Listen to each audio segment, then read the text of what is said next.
And my dad's wife texted me and said, hey, can you come sit with your father? I've got to go in town for an hour or so, and there'll be no one here. And he was just fresh out of an ER for not being able to walk, really. Suddenly, he couldn't walk, couldn't move his hips, and he had gotten an x-ray, I guess, and the doctor just thought this was degeneration. So I was going to go sit with him so she could go do her errands. When I arrived, he was alert. I had a great conversation with him.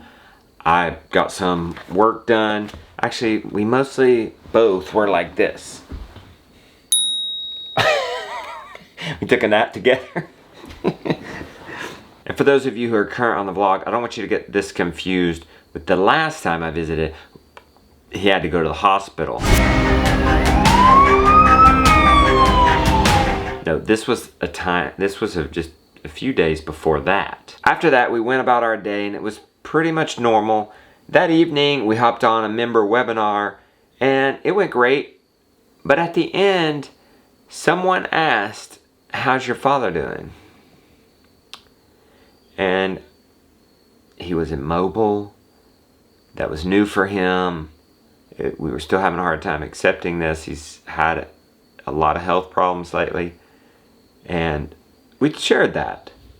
But then I noticed this comment. It said, I'm 65 years old. I can't do what you guys are doing in Homestead. And I can't judge where that guy is or what exactly he meant by that. But it stirred something inside of me. It really got something going, and it made me remember something.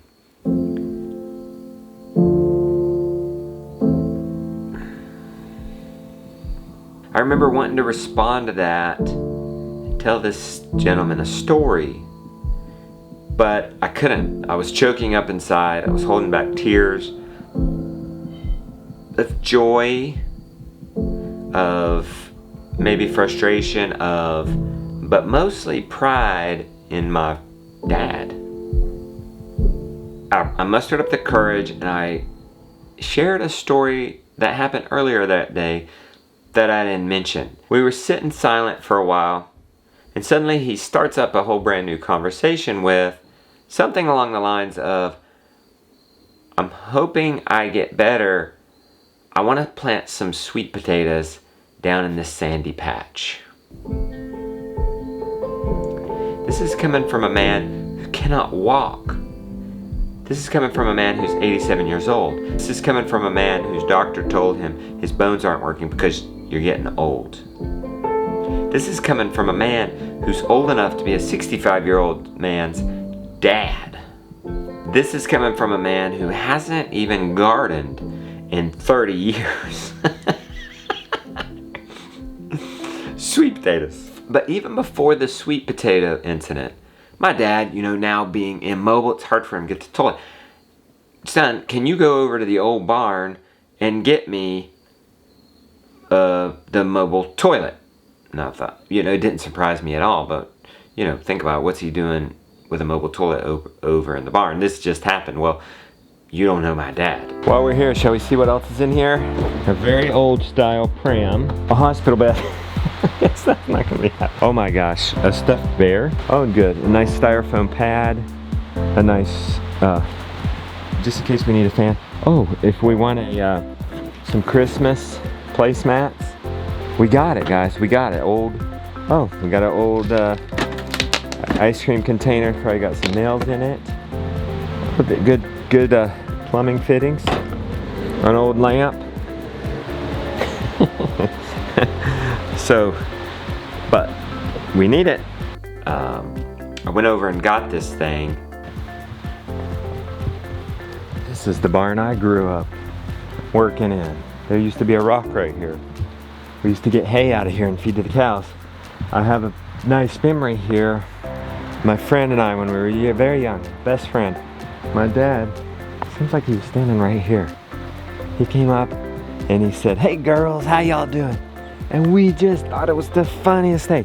It was just so funny, and we never grew tired of that joke. All he had to do was call us girls. Spot is the funniest. Yeah, threw many a hay bale out of here. This is where he said it was. So let's step over this.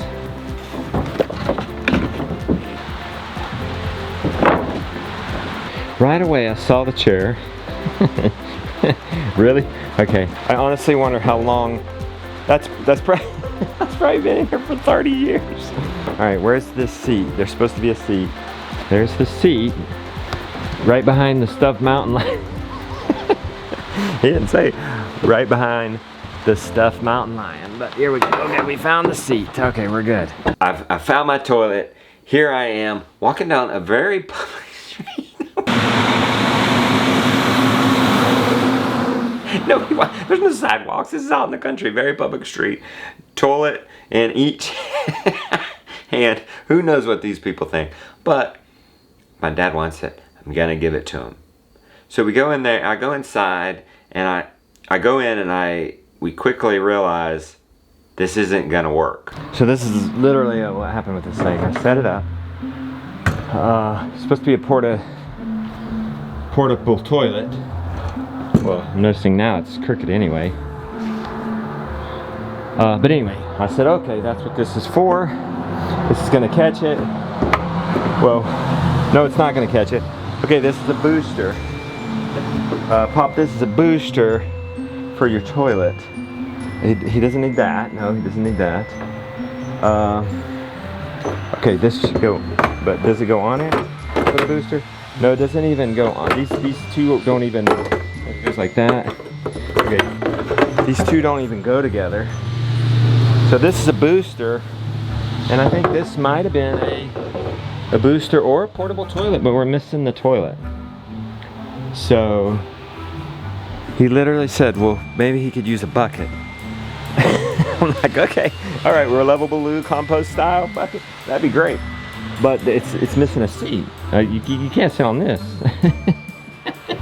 And then he said it. Go ahead and put it in the truck. Take it to the dump. Well, one, call the Inquirer. This man's going to take something to the dump. But I quickly said, well, really? When are you going to take it to the dump? And he said, yeah. All right. Put it in the metal pile. I'm surprised he didn't argue with me. Put it in the metal pile. And I was happy with that. I was for whatever reason, I was happy with the metal pile. But really, when's he gonna go to the metal pile? Kind of like metal piles sit there for a while, don't they? Okay, let's put it in the metal pile. I thought about it later.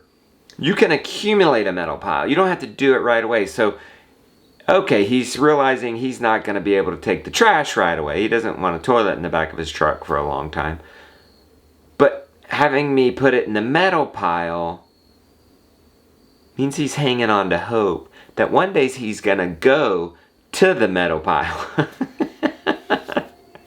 And looking back on that now, this man does not give up.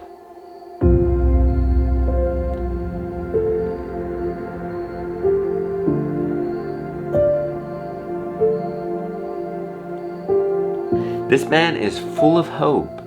It's like John Maxwell says, when there's hope in the future, there's power in the present. Then we began to talk on the webinar about all different kind of motivational ideas. Ben Holler was there with us, and he mentioned one way he balanced things early on when he had work and working on the homestead. He did one thing a day.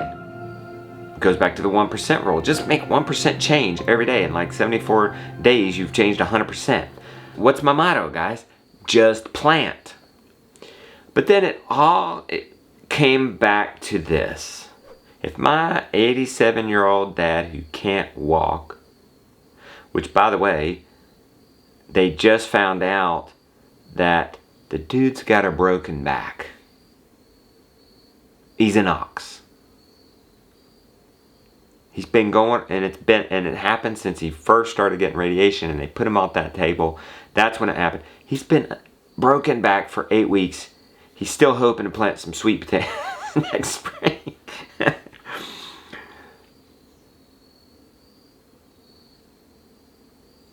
So if you think you can't do something, just plant it. Just go for it. Just plant the dang sweet potato.